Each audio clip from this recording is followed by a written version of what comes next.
ഉന്നാവ് പീഡനക്കേസ് പ്രതി കുൽദീപ് സെൻഗാറിന്റെ ശിക്ഷ മരവിപ്പിച്ച ഡൽഹി ഹൈക്കോടതി ഉത്തരവിന് സ്റ്റേ. സുപ്രീം കോടതി നടപടി CBI അപ്പീലിൽ. സാഹചര്യം ഗൗരവതരമെന്നും അതിജീവിതയ്ക്ക് നിയമസഹായം ഉറപ്പാക്കണമെന്നും കോടതി. തിരുവനന്തപുരം കോർപ്പറേഷന്റെ കെട്ടിടങ്ങൾ സ്വകാര്യ വ്യക്തികൾക്ക് വാടകയ്ക്ക് നൽകിയതിൽ വൻ ക്രമക്കേടെന്ന് കണ്ടെത്തൽ. സമഗ്ര അന്വേഷണത്തിനൊരുങ്ങി കോർപ്പറേഷൻ.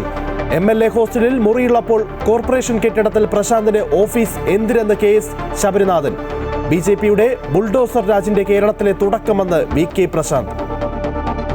തൃശൂരിൽ പാറളം പഞ്ചായത്തിലും BJPയെ കോൺഗ്രസ് സഹായിച്ചതായി ആരോപണം. UDFന്റെ ബിന്ദു ടീച്ചർ വോട്ട് അസാധുവാക്കി BJP പ്രസിഡന്റ് സ്ഥാനത്തേക്ക് വിജയിച്ചെന്ന് പരാതി. ബിന്ദുവിനെ അന്വേഷണ വിധേയമായി സസ്പെൻഡ് ചെയ്തെന്ന് ജോസഫ് ടാജറ്റ്.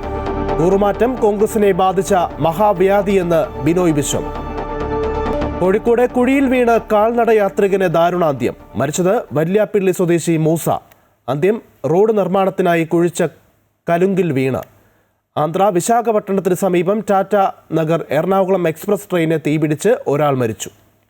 കർണാടക യലഹങ്കയിലെ കുടിയൊഴിപ്പിക്കൽ വിവാദത്തിൽ പ്രശ്നപരിഹാരം തേടി സർക്കാർ. മുഖ്യമന്ത്രി സിദ്ധരാമയ്യയുടെ നേതൃത്വത്തിൽ ഇന്ന് യോഗം. പുനരധിവാസ പാക്കേജ് പ്രഖ്യാപിച്ചേക്കും. ഡൽഹിയിൽ പുകമഞ്ഞ് രൂക്ഷം. 120 വിമാന സർവീസുകൾ റദ്ദാക്കി. 5 സംസ്ഥാനങ്ങളിൽ ഓറഞ്ച് അലർട്ട്. ഉത്തർപ്രദേശിലെ സ്കൂളുകൾക്ക് ജനുവരി 1 വരെ അവധി.